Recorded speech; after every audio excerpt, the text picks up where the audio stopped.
삼손이 그 딥나에서 만난 그 여자 그 외모에 그 반해가지고 이제 그 여자와 이제 결혼을 하게 되는데요. 이제 결혼을 하려고 자기 부모와 함께 이제 딥나로 내려가는 과정에서 이제 삼손이 겪었던 그 한 사건을 이제 기록하고 있는데요. 이게 뭐 어떻게 보면은 그냥 뭐 간단한 가볍게 넘어갈 수 있는 내용이지만, 그런데 저는 굉장히 중요한 포인트를 여기서 발견을 하는데요. 자, 8절 9절을 한번 다시 보시기 바랍니다.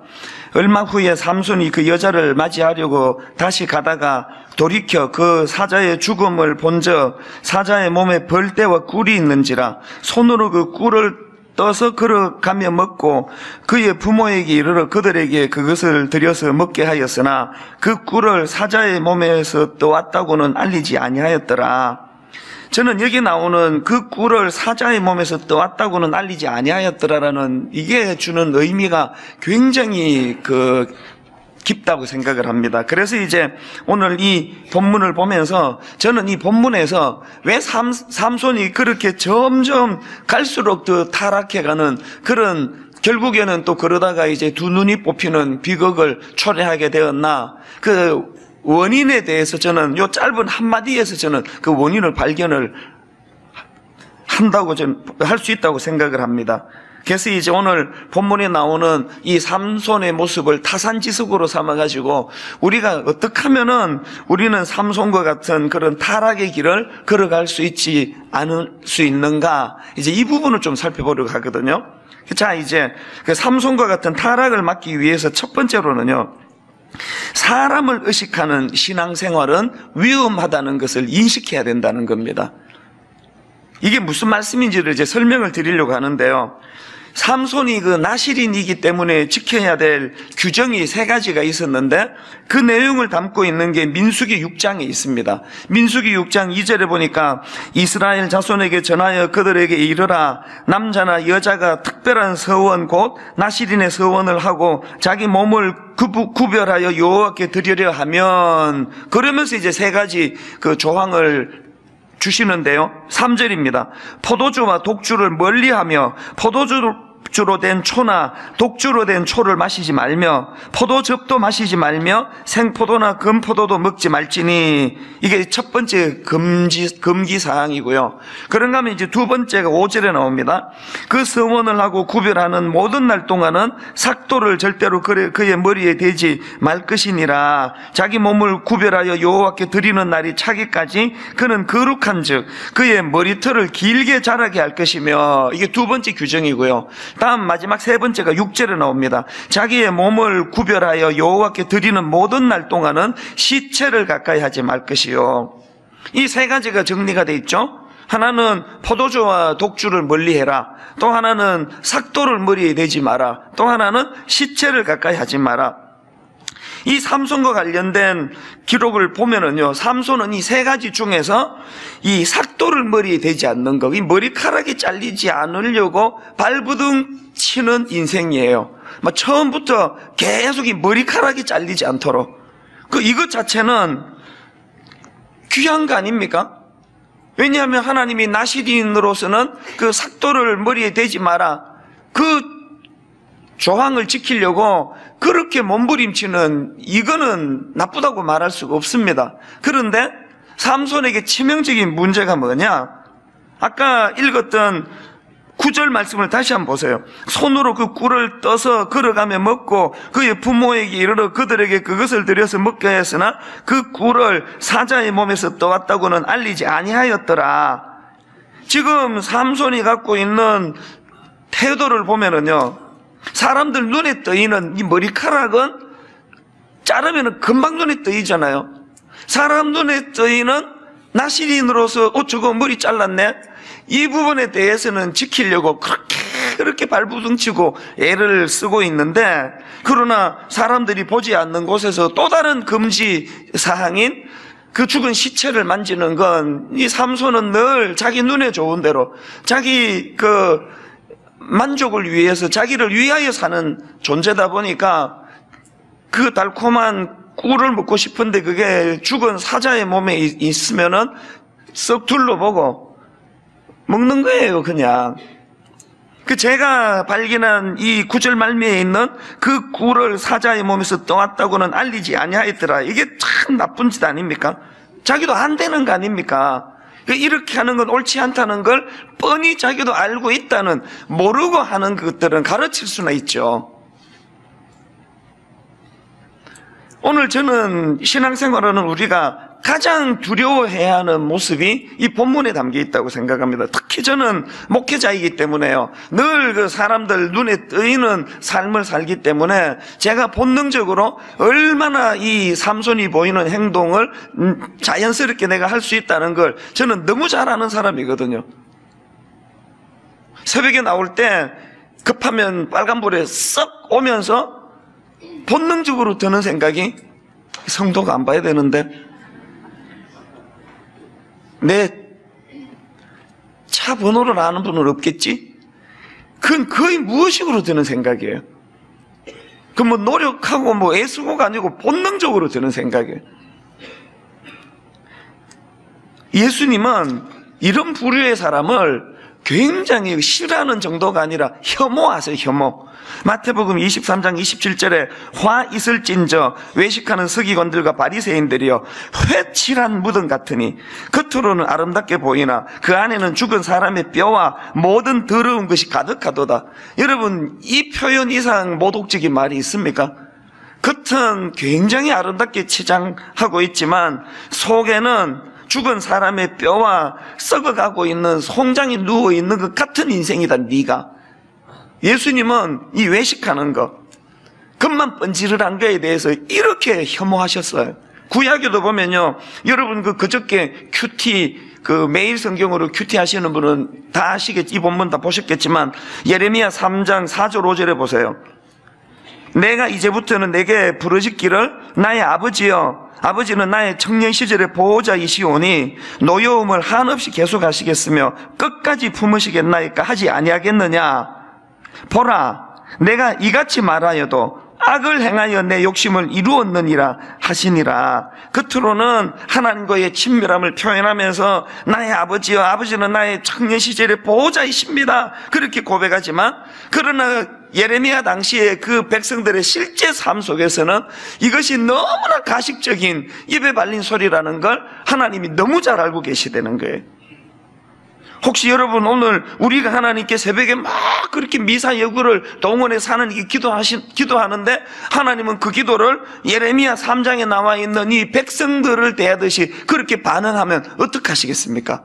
그렇기 때문에요, 이 특별 새벽 부흥회의 기도의 승부는요, 이 시간에 일어나는 게 아니에요. 이 새벽 부흥회에 우리가 드리는 기도가 하나님이 기뻐 받으시는 기도가 되기 위해서는 삼손과 같은 태도, 사람들 보는 머리카락에 대해서는 내가 나시린으로 얼마나 신경 쓰고 있는가를 그렇게 애써서 보여주면서, 사람들이 보지 않을 때는 그냥 그 눈에 보이는 달콤한 것에 탐욕적인 마음을 가지고 마음대로 그것들을 어기고 있는 이런 태도를 고치지 않고는 우리의 기도가 향기로운 제물이 될 수가 없다는 거예요. 그렇기 때문에 저는 디모데후서 3장 5절 경건의 모양은 있으나 경건의 능력은 부인하니 이 같은 자들에게서 내가 돌아서라. 저는 이번 특별새벽 부흥회가 이 같은 자들에게서 돌아서는 능력의 기도회가 되기를 바랍니다.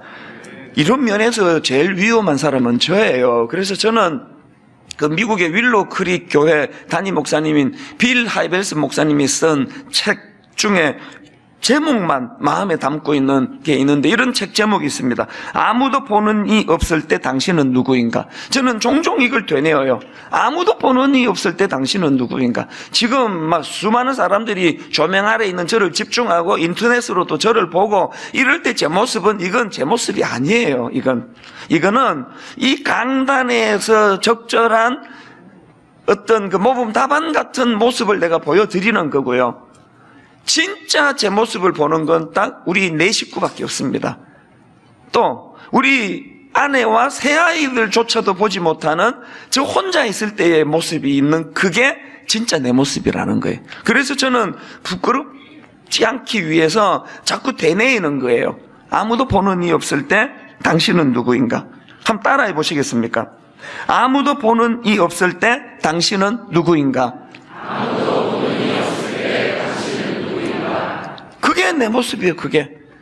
여러분, 어제 아무도 보는 이 없을 때, 그저께 아무도 보는 이 없을 때 여러분이 보였던 그 시체를 만지면서 꿀을 먹었던 그 모습들을 오늘이 다 생각나고 새벽에 떠올려져서 하나님께 회개하는 역사가 일어나기를 바랍니다. 이게 왜 중요한지 아십니까? 우리가 십자가 앞에서 이런 태도를 날마다 죽이지 않으면요, 이게 굳어지면은 삼손처럼 상징적입니다만 눈 뽑히고 망하게 된다는 거예요. 그 저온 살균이라고 여러분 알지 않습니까? 그 식품을 이제 살균을 죽이는 과정에서 다루는 게 저온 살균이라는 게 있는데, 이걸 그 저온 간헐 살균이라고 부르기도 합니다. 왜 이렇게 부르는가 하면은요, 균을 죽이기 위해서 이제 열을 가하지 않습니까? 고열을 가하면요, 대부분의 균이 죽어요. 그런데 아무리 열을 가해도 안 죽는 균이 있다는 거예요. 그건 뭐냐? 이미 포자를 형성한 균. 포자를 형성하고 그 포자 안에 숨어있는 균들은 죽일 수가 없대요. 그래서 이제 저온 간헐 살균이라는 게 필요하다는 거예요. 이제 열을 가해가지고 어지간한 균들은 다 죽여요.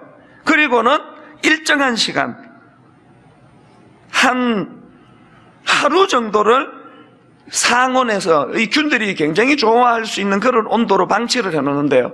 그러면 이제 이 균들이 위기가 끝났으니까요, 이 포자를 깨고 이것들이 이제 번식하러 본능적으로 번식하러 포자를 깨고 나올 때쯤, 그때 이제 또 이제 고온을 가하고 이런 과정을 거친다는 걸 제가 그 전공하신 분에게 제가 들었던 기억이 있습니다. 특별 새벽 부흥회는요, 영적인 저온 간헐 살균 시간인 줄 믿으시기를 바랍니다. 꽁꽁 숨겨놓았던 내 안에 부끄러운, 그러면서도 이게 습관적으로 아무도 없으면은 그 죽은 시체에서 꿀 떠먹는 걸 부끄럽지 않도록 행동하는 우리의 이 모든 이 포자를 형성하고 숨어있는 죄악들이 오늘 다 하나님의 영적인 저온 간헐 살균으로 말미암아 내 안에 포자를 형성하고 있는 숨겨놓은 위선적인 부끄러운 죄악들이 다 끄집어내지고 십자가 앞에서 이것들이 다 멸균되는 축복이 이 시간 일어나게 되기를 바랍니다. 그런가 하면은 두 번째로 삼손과 같은 타락을 막기 위해서는요, 들키는 것이 축복이다. 이거를 자꾸 따라해 보세요. 들키는 것이 축복이다. 들키는 것이 축복이다. 오늘 본문에 보면은 삼손이요, 나시린으로서 해서는 안 되는 죽은 시체를 만지는 그런 짓을 저지르지만 들키지 않습니다. 자기 부모에게도 깜짝같이 속였고요. 그래서 넘어가요. 이게 화근이라는 게, 이게 삼손이 왜 갈수록 더 타락의 길로 치달았느냐, 이게 화근이라는 거예요. 사사기서에 제일 먼저 삼손과 관련해서 제일 먼저 등장하는 게 그 이방 여자, 그 원수 나라 블레셋 여자 외모 보고 빠지는 이 미숙함으로 시작하지 않습니까? 그리고는 나중에 이제 막 그 과정에서 자꾸 이제 부끄러운 자리로 빠지고 그러는데, 문제가 뭐예요? 그렇게 그 일반 백성들도 하지 않는 부끄러운 짓을 나시린이라면서 해대면서도, 그리고 또 그 과정에서 그 말로 다 할 수 없는 그런 악한 짓들을, 못된 짓들을 저지르면서도 문제가 뭐예요? 힘이 안 없어지는 거예요. 문제는 시체를 만져도 들키지도 않고, 부끄러운 그냥 여자에 빠져가지고 큰 짓을 해대도 그 괴력은 하나도 없어지지 않고, 이게 삼손 입장에서 이게 뭐 얼마나 이게 참 이게 고맙고 편리한 일이겠습니까만, 이게 삼손을 망하게 했다는 거예요. 그래가지고 그 사사기 14장에서 그 여자 문제를 그렇게 잘못 처리해도 아무런 일도 일어나지 않고, 시체를 만져도 들키지 않고 이러는 게, 나중에 이제 16장으로 들어가면은 사사기 16장 1절을 보세요. 삼손이 가사에 가서 거기서 한 기생을 보고 그에게로 들어갔더니 우리 성경에는 점잖게 뭐 기생으로 이렇게 표현되어 있는데요. 영어 성경에 보니까 프라스티튜트예요. 창녀. 그래서 세 번역으로 보니까 삼손이 가사에 가서 창녀를 하나 만나 그의 집으로 들어갔다.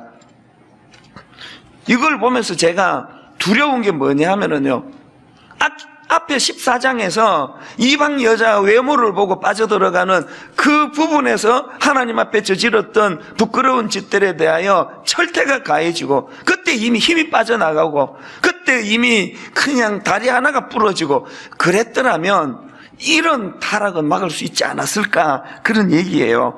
여러분 이주일 씨라고요, 우리 세대는 다 아실 거예요. 80년대 뭐 인기 있던 코미디언 아닙니까? 엄청나게 돈도 많이 벌었고요. 이분이 뭐 유명세도 탔고 서울에 막 어마어마하게 큰 그 술집을 경영을 하고 이랬던 분인데, 이분에게 비극이 찾아온 거예요. 미국 유학도 가고 그랬던 아들인데요, 그 아들이 나이 28살에 음주운전으로 사망을 해요. 아버지로서 이게 얼마나 절망적인 사건입니까? 근데 저는 이주일 씨 아들이 음주운전으로 사망하는 즈음에 그분이 토하듯이 해냈던 인터뷰 기사를 난 잊지를 못해요. 이분이 이제 제 기억으로 그게 물랑루즈, 기억만 하지 간 거는 아닙니다. 이 물랑루즈라고 하는 큰 엄청난 규모라고 알고 있는데요. 그런 이제 술집을 경영하는데, 이분이 막 그냥 죽겠는 게 뭐냐면은 맨날 주변에서 음주 단속을 하는 이 경찰들이, 술집인데 음주 단속을 하니까 손님들이 얼마나 위축이 되겠냐고요. 그래서 음주 단속하는 경찰들을 원망을 많이 했대요.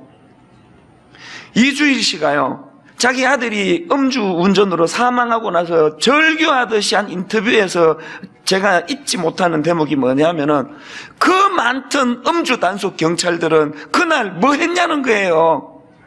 내가 기사를 보면서 그날 말이에요, 내가 이제 상상력을 동원해가지고, 이 사람이 이제 이렇게 술이 취해가지고 그 아들이 운전하다가 이제 경찰에 걸렸단 말이에요. 면허증 뺏기고, 그래서 이제 감옥 갔단 말이에요.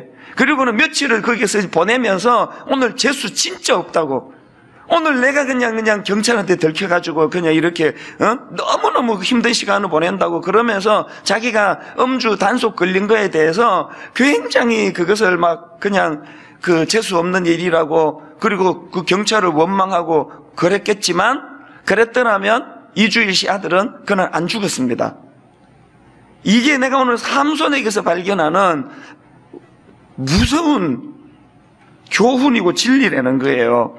저는 어제 이 말씀을 다듬다가 불쑥 옥하는 목사님 말씀이 떠올랐는데요. 제가 이제 2002년도 교회를 개척하고 중고등부만 하다가 보니까 뭐 어리버리할 때거든요. 그래서 화요일마다 목사님이 전화를 주셨어요. 그때는 네 설교 잘 듣고 있다. 난 그게 제일 무서웠어요. 목사님은 막 지적도 안 하시고요, 그냥 네 설교 잘 듣고 있다. 화요일날 왜 전화 주시겠어? 월요일은 쉬고 머리도 아픈데 또 이렇게 하시면은 또 제가 힘들 것 같으니까 월요일은 쉬고 꼭 화요일날 전화를 주셨어요. 네 설교 잘 듣고 있다. 그리고 어떨 때는 또 오라 그래요. 잠깐 오라고. 한 번은요, 목사님이 오라 그래서 제가 찾아뵀는데 내가 잊지를 못해요. 뭐라고 말씀하시는가 하니까 이제 이런저런 이제 선배님으로서 또 스승으로서 이 철부지 같은 저를 이제 이렇게 여러 가지로 이제 가르쳐 주시면서 그날 무슨 말씀을 하시는가 하니까 굉장히 준엄하게 말씀하셨어요. 너 설교 준비 안 했으면 강단에 서지 마라. 이 굉장히 저에게는 크게 들렸습니다. 설교 준비 안 했으면 강단에 서지 마라. 그러면서요, 부흥사님들 예화를 들려주시는 거예요. 부흥사들이 왜 그렇게 되는지 아니? 맨날 바깥을 돌아다니느라고 설교 준비도 안 하고 그러다가 자기 교회 와가지고 설교 준비도 안 하고 대충 이렇게 해가지고 강단에 서면은, 그렇게 설교 준비 안 하고 강단에 서던 그날 막 완전히 피보고 막 성도들한테 창피당하고 막 설교 죽 쓰고 막 얼굴이 화끈거리고 이런 일을 겪으면 다행인데, 하던 가락이 있어서 준비 하나도 안 하고 써도 아무 문제가 없단 말이야. 그게 화근이란 말이야. 그게 준비 안 해도 되네 이러면서 이제 그것이 반복이 되면은 그게 그 부흥사를 죽이는 결과가 된다. 저는 15년이 지났지만요, 그 목사님의 그 말씀이 뭘 말이게, 저는 가끔씩 이런 기도까지는 안 하지만 이런 마음의 생각을 가져요. 하나님, 제가 설교 준비 안 하고 섰을 때 망신당하게 해주시고 버벅거리게 해주시고, 설교 준비 안 하고 강단에 섰을 때 사람들에게 창피당하도록 하나님 그렇게 해주시기 원합니다. 막 이렇게 기도는 제가 안 하지만 이 마음으로 제가 그런 정말 그러기를 바라는 마음은 여러 번 갖고 있었던 게 사실이에요. 그 왜 그러냐 하니까요, 이게 왜 위험한지 아세요? 이건 지금 우리 가족들도 모르는데 사실은요, 내가 고3 때, 저는 이제 고신에서 엄격한 교단에서 자라가지고 이 주일날 이제 공부하면 안 되는, 공부하지 마라. 그래서 고2 때까지 이게 너무 좋았는데 고3 되니까 이게 불안하잖아요. 이게 지금 고3인데 주일날을 통으로 이게 지금 놀아야 되니까, 제가 이제 인터넷으로 이거 어머니 들으시는데, 교회 빼먹고 독서실을 갔어요. 기분 묘하더라고요. 평생에 처음 해봤거든요. 독서실에 앉아가지고 공부도 안 될 뿐더러 그 주일 빼먹고 예배 안 드리고 뭐 그렇게 했는데요, 문제가 뭔지 아세요? 요게 묘한 매력이 있는 거예요. 요게 살짝 독서실에 가가지고 비록 공부는 잘 안 되고 습관이 안 들어가지고 자다 오더라도 그랬는데, 그 사건을 아무도 모르잖아요. 내가 지금 처음으로 고백하는 거거든요. 이게 참 위험하다는 생각을 하는 거예요. 그날 제가 독서실 갔다 오다가 교통사고 나서 다리 하나 부러지든지 독서실 모서리에 눈을 찧어가지고 한 달 동안 애꾸가 되든지 그런 경고가 왔더라면요, 다시는 내가 주의를 범하면 안 되겠다라고 생각하는데, 삼손하고 저하고 공통점이 뭐예요? 아무런 일도 안 일어났습니다. 안 들켰어요. 누구에게도 들키지 않았습니다. 이게 무서운 화근이에요. 저는 그래서 오늘 여러분들한테 이 새벽에 내가 드릴 수 있는 가장 큰 축복의 말씀을 드리기 원하는데요, 여러분, 크고 작은 하나님 앞에서 부끄러운 자리에 빠져있는 그런 분들은 모조리 다 들통나 수치의 자리에 빠지는 복을 누리게 되시기를 바랍니다. 나 한 명밖에 아멘 안 할 줄 알았어요. 누군지 몰라도 너무 고맙습니다. 이게 축복이에요. 바람피는 큰 일로부터 시작해가지고 부부간에 또 하나님 앞에 아주 사소해 보이는 것까지 내가 부끄러운 것들이 있다면 다 들통나고 다 까발켜지고, 왠지 아십니까? 며칠 전에도 그건 내 삶이에요. 며칠 전에도 어떤 남자분이 찾아와가지고요, 가슴을 치면서 닭똥 같은 눈물이 뚝뚝뚝 떨어지면서 망하게 된 자기 상황을 놓고 하소연을 하는데, 이분이 이 자리까지 가기 전에 훨씬 앞전에서 들통 나가지고 이것들이 까발켜졌다면 저런 닭똥 같은 눈물을 흘리면서 돌이킬 수 없는 절망의 자리는 피할 수 있었다는 거예요. 마지막 세 번째로요, 우리가 삼손과 같은 타락을 막기 위해서는 하나님과의 인격적인 관계를 회복해야 한다는 사실입니다. 제가 생각하기에 삼손이 이런 타락의 길로 가게 된 근원적인 이유를 하나 저는 알고 있는데요, 삼손이 가진 생각이 뭐예요? 자기의 괴력, 자기가 가진 힘의 원천은 머리카락에 있다는 생각이에요. 사사기 16장 17절, 삼손이 진심을 드러내어 그에게 이르되 내 머리 위에는 삭도를 대지 아니하였나니 이는 내가 모태에서부터 하나님의 나실인이 되었습니다. 만일 내 머리가 밀리면 내 힘이 내게서 떠나고 나는 약해져서 다른 사람과 같으리라 하니라. 삼손의 이런 생각은 절대 옳은 생각이 아닙니다. 사사기 16장 19절을 보십시오. 들릴라가 삼손에게 자기 무릎을 베고 자게 하고 사람을 불러 그의 머리털 7가닥을 밀고 괴롭게 하여 본적 그의 힘이 없어졌더라. 드디어 그의 괴력이 없어졌어요. 그런데 성경은 그 이유를 바로 그 다음 20절에서 들릴라가 이르되 삼손이여 블레셋 사람이 당신에게 들이닥쳤느니라 하니 삼손이 잠을 깨며 이르기를 내가 전과 같이 나가서 몸을 떨치리라 하였으나 여호와께서 이미 자기를 떠나신 줄을 깨닫지 못하였더라. 삼손이 머리가 잘려가지고 힘을 잃은 게 아니라 여호와께서 자기를 떠났기 때문에 괴력이 사라졌다고 성경은 명시하고 있는 거예요. 이런 관점으로 보면요, 삼손과 관련된 그 기사에서 성경이 여러 차례 이거를 강조하고 있습니다. 보시겠습니까? 5절 6절.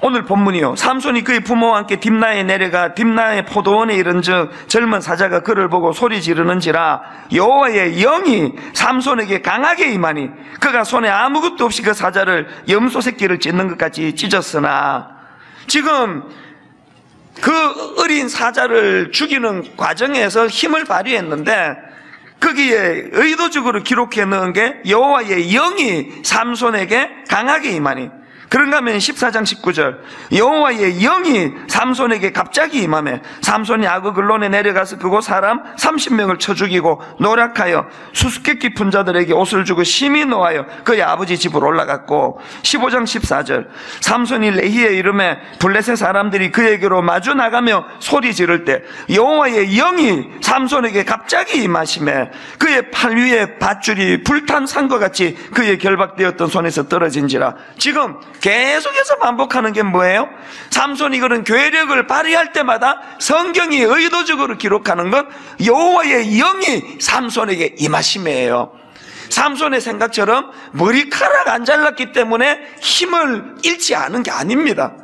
오늘 우리가 신앙생활할 때 이런 삼손과 같은 어리석음을 범할 때가 얼마나 많습니까? 11조를 벌 줄까봐 하시는 분들은 다 끊으세요. 벌 안 줍니다. 그것 가지고. 주일 성수, 하나님 주일 성수 내가 잘했기 때문에 내게 복 주시는 거 아니에요.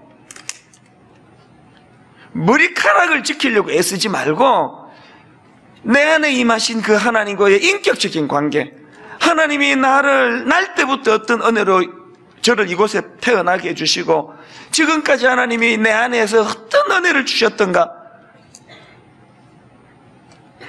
우리가 누리는 그 모든 은혜는요 머리카락 때문이 아니라 자격 없는 자에게 주신 하나님의 전적인 은혜다. 그래서 지금 여러분께 첫날 나누어 드린 이 엽서 카드에 세상 앞에서는 작은 자였지만 하나님 앞에서는 영적 거인이었던 마노아, 그런가 하면 겉보기에는 거인이었지만 하나님 앞에서는 초라한 인생이었던 삼손, 이 둘을 대비하게 만드는 결정적인 기준은 딱 하나예요. 하나님과의 관계. 하나님과의 관계가 회복이 되면 세상에서는 비록 작은 자로 치부당할지 모르지만 하나님 앞에서 큰 자가 되는 거고, 하나님과의 관계가 회복이 되면, 회복되지 않으면 삼손처럼 그냥 괴력을 발휘하지만 두 눈 뽑히고 비참하게 인생이 끝나는 초라하게 전락할 수밖에 없는 이 모든 기준은 하나님과의 관계예요. 저는 조금 전에 이 설교를 마무리하다가 요한계시록 3장 20절 볼지어다 내가 문 밖에 서서 두드리노니 누구든지 내 음성을 듣고 문을 열면 내가 그에게로 들어가 그와 더불어 먹고 그는 나와 더불어 먹으리라. 갑자기 이게 이렇게 마음에 애절함으로 와닿는 게 왠지 아십니까? 어제 순장반에서 제가 그 고백을 했는데요, 여러분 다 아시지만 지난 15년 동안 특별 새벽 부흥회 때 외부 강사를 써본 적이 없습니다. 이게 얼마나 고통인지 아세요? 특히 주일 저녁부터 화요일 새벽까지. 주일 설교는 무게를 100으로 두고, 특세는 주일도 아닌데 무게를 한 50으로 두고, 그거 아니잖아요. 여러분이 들어보시면 알지만 특세 하나하나가 다 주일 설교 이상으로 하나님 영광과 은혜를 구해야 되거든요. 이 특세를 위해 가지고 지난 여름에 남미에 가서, 브라질에, 아르헨티나, 칠레, 남의 교회 집회 가서도 이 삼손 프린트 해가지고 본문을 들고 다니며 읽고, 자기 전에도 칠레에서도 누워서 읽고 아르헨티나에서도 읽고, 지난 토요일 날부터 주일 설교 끝내고 나니까 주일 저녁 되면요 우리 집사람이 이렇게 월요일 날 이 목을 이렇게 만지더니 깜짝 놀라더라고요. 이 뼈인 줄 알았대, 뼈. 월요일 날 이미 이 목이 너무, 이게 마이크에 자꾸 이제 이렇게 말을 하려고 목을 빼잖아요. 그러니까 이게 이제 원인인 것 같아. 내가 여기서 월요일 되면 머리 아프죠? 눈알 아프죠? 주일 저녁에 이미 지금 다 고갈이 됐는데 지금 월요일 새벽에 특세를 해야 되는데 간단하게 외부 강사 모시면 다 해결되는 거 아닙니까? 외부 강사만 한 1시간 소리 지르게 하고 나는 찬양 인도만 하면 그냥 넘어가는데 주일 저녁에도 후회를 많이 해서 왜 나는 이렇게 외부 강사를 안 써가지고 그래서 그냥 쪽잠 자고는 주일 그 피곤한데 밤 10시 반에 일어나가지고 새벽에 다시 말씀을 다듬어가지고 월요일 강단에 쓰고 그러면서도 내가 왜 외부 강사를 안 쓰는지 아십니까?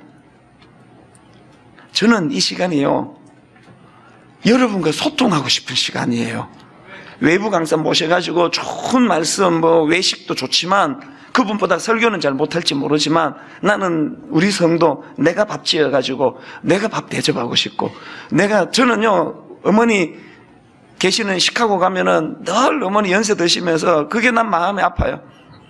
내가 이제 네 밥 한 끼도 못 해준다. 내가 늙어서 너 밥 한 끼도 못 해준다. 난 그게 너무 슬프게 들려요. 그 밥 한 끼 못 해준다는 그 어미의 마음이 그게 우리 어머니 마음이거든요. 저는 월요일날 내내 막 머리 아프고 눈알 아프고 그런데 화요일 이 설교를 또 준비를 해야 되는데 이게 집중이 안 되는데 하루 24시간을 괴롭게 뒹글뒹글 하면서도 외부 강사 안 쓰는 거는 난 이 시간 여러분과 소통하고 싶거든요. 내가 밥 지어서 내가 지은 밥을 여러분께 대접하고 싶은 마음이 있거든. 그러면서 아침에 조금 전이에요. 주님께서 계시록에서 볼지어다 내가 문 밖에 서서 두드리노니 그 쑥 들어오실 수 있는 분 아닙니까?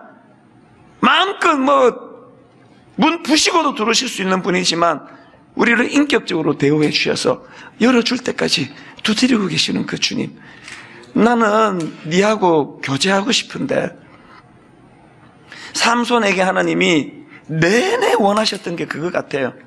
머리카락 잘리지 않으려고 애쓰고 그런 데 신경 쓰지 말고 나하고 교제하자. 나하고 교제. 여러분 일개 목사도요 자기 성도 정말 정성껏 밥 지어서 소박하지만 내가 밥 지어서 내가 내 식구 내 성도 먹이고자 하는 그런 마음을 갖고 있다고 한다면 날 구원하신 하나님 주님께서 오늘도 여러분과 교제하기를 원하시는 것. 그래서 저는 오늘 말씀의 결론이요 다윗이 했던 이 고백이요 시편 63편 1절 하나님이여 주는 나의 하나님이시라. 내가 간절히 주를 찾되 물이 없어 마르고 황폐한 땅에서 내 영혼이 주를 갈망하며 내 육체가 주를 앙모하나이다. 내 영혼이 주를 갈망하며 내 육체가 주를 앙모하나이다. 여러분 삼손처럼 어떻게 하면은 죄짓지 않을까, 타락하지 않을까, 변질되지 않을까, 첫째 둘째 셋째 기록하는 게 중요한 게 아니고 하나님 나도 모르게 삼손처럼 자꾸 예수 믿을수록 주일날 지켜야 될 거, 안 지켜야 될 거, 머리카락 안 잘리기 위해서 이런 게 아니고요 하나님 앞에 갈망하는 마음, 내 영혼이 주를 갈망하며 내 육체가 주를 앙모하나이다.